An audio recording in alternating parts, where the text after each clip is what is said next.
ગુજરાત વિધાનસભાનું ત્રિદિવસીય ચોમાસુ સત્ર સમાપ્ત થયું. આ સત્ર દરમિયાન અનેક બિલો અને પ્રશ્નો પર ચર્ચા થઈ, પરંતુ સૌની નજર વિસાવદરના ધારાસભ્ય ગોપાલ ઇટાલિયા અને ડેડિયાપાડાના ધારાસભ્ય ચૈતર વસાવા પર હતી.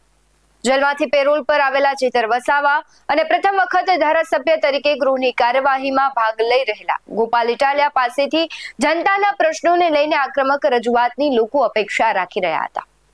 આ સત્રમાં કુલ 529 પ્રશ્નો પૂછવામાં આવ્યા, પરંતુ ગૃહમાં માત્ર 20 થી 25 પ્રશ્નો પર જ વિગતવાર ચર્ચા થઈ શકી. એક જ વિષય પર વિક્રમજનક 18 ધારાસભ્યોએ પ્રશ્નો પૂછ્યા, જેના પર ગોપાલ ઇટાલિયાએ પ્રશ્નોની ગોઠવણી અંગે સવાલો ઉઠાવ્યા. આ ઘટનાક્રમ વચ્ચે એવા પ્રશ્નો ઉભા થયા કે શું ધારાસભ્યો માત્ર સમય પસાર કરી રહ્યા છે અને પ્રજાના પૈસાનો વ્યય કરી રહ્યા છે? નમસ્કાર, BS9 TV ન્યૂઝ સાથે હું છું ભગવતી વિશાવડિયા. સૌથી પહેલા આપણે ગોપાલ ઇટાલિયાની વાત કરીએ તો જે ગોપાલ ઇટાલિયાના પ્રશ્નો છે નામંજૂર થયા છે તેની વિગતે વાત કરીએ. સૌથી પહેલો તેમનો પ્રશ્ન હતો ટાઉન પ્લાનિંગને લઈને. ગોપાલ ઇટાલિયાએ આરોપ લગાવ્યો કે ટાઉન પ્લાનિંગના નામે ખેડૂતોની કરોડોની જમીન છે અનામત પ્લોટ તરીકે મફતમાં લઈ લેવામાં આવે છે અને પછી મળતિયાઓને વેચી દેવામાં આવે છે. આ ભ્રષ્ટાચારી નીતિ અંગે તેમણે પૂછેલો પ્રશ્ન છે નામંજૂર કરવામાં આવ્યો હતો. તેમનો બીજો પ્રશ્ન હતો ખેડૂતોની લોનનો મુદ્દો. જુનાગઢ જિલ્લા સહકારી બેંક દ્વારા નાબાર્ડના નિયમો વિરુદ્ધ ખેડૂતોને અપાયેલી વ્યાજ મુક્ત લોન પરત માંગીને 12% વ્યાજની નોટિસ આપવાના મુદ્દે વિસાવદર અને ભેસાણના ખેડૂતો વતી તેમણે પ્રશ્ન પૂછ્યો, જેને પણ નામંજૂર કરવામાં આવ્યો. તેમના બંને પ્રશ્નો હતા જે ભ્રષ્ટાચાર રિલેટેડ હતા. બંને પ્રશ્નો છે તે નામંજૂર કરવામાં આવ્યા છે. આપણે જાણીએ છીએ કે વિધાનસભામાં પ્રશ્નો ધારાસભ્ય મૂકે છે, ત્યારબાદ ડ્રો સિસ્ટમ થાય છે અને તે પ્રશ્ન તે પૂછી શકે છે.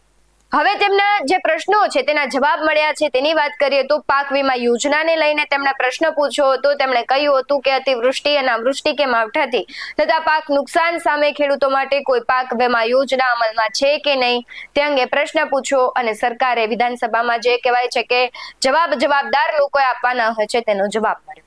તેમનો બીજો પ્રશ્ન હતો વીજળી કનેક્શનને લઈને.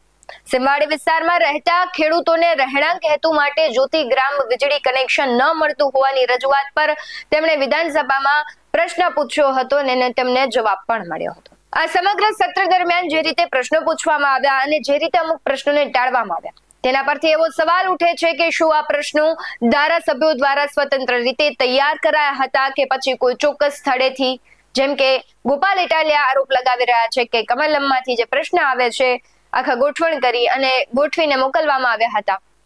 શું આ 3 દિવસનું સત્ર ખરેખર જનતા માટે ફાયદાકારક રહ્યું કે પછી તે માત્ર સમયનો બગાડ સાબિત થયો?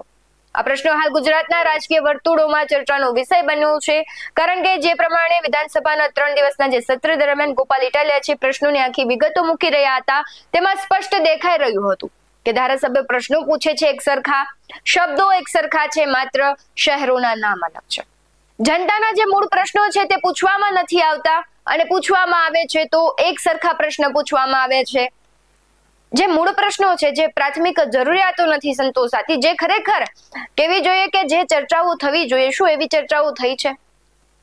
કારણ કે આ 3 દિવસ દરમિયાન અનેક એવો બિલો પણ મૂકવામાં આવ્યા. જે શ્રમિકનું જે બિલ મૂકવામાં આવ્યું, કામગીરીની કલાકોનું, શું ખરેખર આ બધી જે બિલો મૂકવામાં આવે છે તેની ક્વોલિટીની ચર્ચાઓ થાય છે?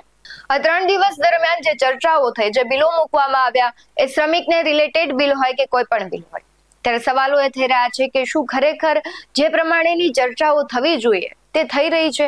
કારણ કે એક ધારાસભ્ય જે 3 લાખથી વધારે લોકોનું નેતૃત્વ કરતો હોય અને એમને માત્ર 3 પ્રશ્નો પૂછવાના, એમાં પણ આ ગોઠવાયેલા પ્રશ્નોની વડી એક નવું આખું કહેવાય ને છે કે ષડયંત્ર આવ્યું.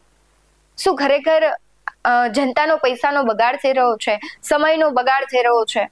અને 365 દિવસમાંથી ધારાસભ્યો કામ કેટલી કલાક કરે છે તે પણ સૌથી મહત્વનો પ્રશ્ન છે. ન કોઈ રાજકીય પાર્ટી કે કંઈ પણ આપણે ન જોઈએ. એક સામાન્ય જનતા તરીકે મને પણ એક સવાલ થાય કે 365 દિવસમાંથી વિધાનસભા ગૃહમાં કાર્યવાહી કેટલા દિવસો થાય છે? ખરેખર જે કામ થવું જોઈએ એ થાય છે કે નહીં?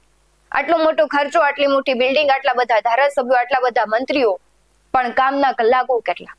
શ્રમિક માટે 12 કલાક કે 10 કલાક તમે નક્કી કરો છો, પણ તમારી કામ તમે જે કલાકોમાં કરવાનું હોય છે કેટલી કલાક છે?